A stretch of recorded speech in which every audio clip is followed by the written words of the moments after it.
What do you think they're doing? What I think they're doing, first of all, one, we may be faking a UFO situation for reasons that I don't understand. This morning, questions after more unidentified objects are discovered over U.S. and Canadian airspace. If we are faking a UFO situation, do you think that there's technology that's available to people in the United States that is beyond our current understanding of what's possible? 90% no. 90% no. It has long been theorized that we are not alone in the universe. But is the idea of being visited by extraterrestrials actually possible? My belief is very shortly before you get the ability to traverse the cosmos, if that is possible, you let off a nuke. That's part of UFO folklore, I know. too. Fat Man and Little Boy. That's a big part of UFO, that once they dropped those, that's when all the UFOs started appearing. In the 1940s, late into World War II, the U.S. began developing and testing nuclear weapons. These weapons were constructed from the sudden release of energy upon the splitting of the nuclei of heavy elements such as uranium. This was the first time a weapon of such mass destruction was created in this form, and it was made possible by the manipulation of physics. Shortly after the first tests were conducted, green fireballs were reported in the skies near the atomic laboratories in Los Alamos and Sandia, New Mexico, where the atomic bomb was first developed and tested. A declassified FBI document from 1950 mentions flying saucers measuring almost 50 feet in diameter near the Los Alamos labs. Could the testing of nuclear weapons have caused a type of shockwave to be sent throughout the universe, alerting whoever else is out there that humankind has just figured out nuclear warfare? A dangerous act which has the potential to destroy planets and possibly even solar systems. Is there a chance that we are being observed by a higher, more intelligent species? Let's hear what Eric Weinstein says.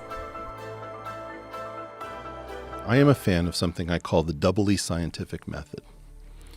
The usual scientific method makes a hidden assumption that it never voices, which is if we're going to study orcas, we assume that we are smarter than orcas. We think we're smarter. And what do? We disguise ourselves. We create artificial environments. We do all sorts of crazy things based on the fact that we're smarter than what we study.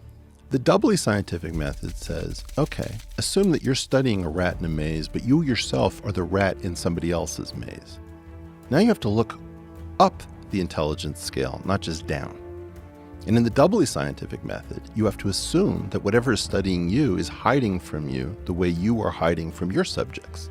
So if you see somebody in a duck blind, for example, and he's studying ducks, you understand that somebody may be hiding from you. And they might be able to use multiple dimensions of time. They might be able to cloak themselves and disguise themselves. Or for example, if you take microscopic UFOs, this cup has a radius of r and a circumference of 2 pi r. The disk that it spans is pi r squared in area. But if you look at this cup, it's much larger than pi r squared because we pushed it out.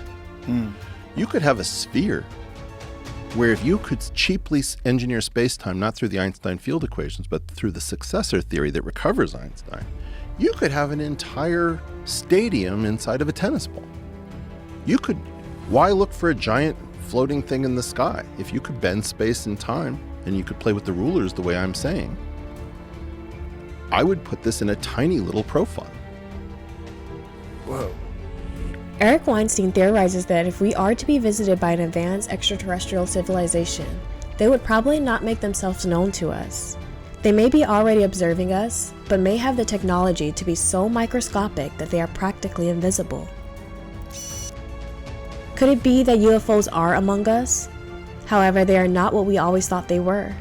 Could it be that they are not huge spaceships, but tiny microscopic time machines? As Eric will explain, time and space are somewhat interchangeable in physics, and both can be used as a means of travel. So we're talking about tapping in to a picture of the world that our brain is not prepared for the idea that time is multidimensional. That was the whole point of giving Lex another watch. We don't have a way to think about, I'll meet you at 5:15 and 12:30, according to 2 different scales of time. Or for example, time and space, if I'm correct, the 14-dimensional manifold that has all the quantum going on it is split probably 7 in 7 dimensions, because we have 6 extra time dimensions and 4 extra space. Add 6 to 1 and 3 to 4 and you get 7. So space and time are interchangeable. There's a duality between them. If space and time are truly interchangeable, then is it possible that extraterrestrials have visited Earth, but instead of traveling through space, they traveled here through time? Could the theory of ancient aliens be correct? Were we visited by aliens in the past? Are UFOs that are being reported just an illusion and causing a distraction from something bigger?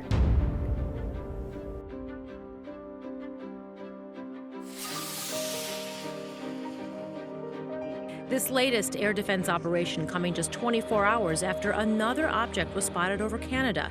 U.S. and Canadian officials ordering it shot down. It represented a reasonable threat to civilian aircraft. Canadian and American fighter jets were scrambled, and an American F-22 successfully shot down the object. Are these objects from another country, or perhaps another world entirely? If the governments are faking a UFO situation, the next question is why? What are they hiding? What is their end goal? Could it be possible that Project Bluebeam is finally being put into motion? Project Bluebeam is an old UFO folklore that started in the 90s after the US government started investigating reports of UFOs being seen throughout the country.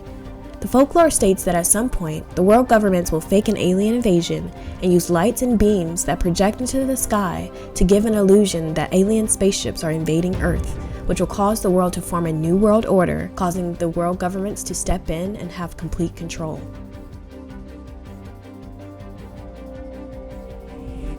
I want to know whether this is right or wrong so much better, so much more than I want to know whether UFOs exist. UFOs, to me, are an indication of whether I'm right or wrong. Mm-hmm. Because so if you're right, that means if we have a future, it means we can leave not the planet but the solar system. We can the cosmos are traversable. If we can leave, anything else can visit. If you look at the entirety of the universe and you imagine that ultimately there are societies that destroy themselves because they get atomic weapons before they figure out how to leave.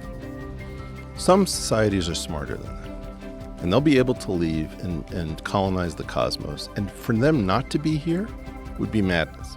A true alien invasion would immediately send the world into a frenzy and cause a massive panic. Whether these most recent UFO situations are true or false, it certainly gets one thinking about the current status of our government and our position in the universe. Do you guys think the government is faking a UFO situation? Or do you believe we are being visited by extraterrestrials? Let me know in the comments, and I'll see you guys in the next video. Thank you so much for watching, and you can watch this video up next.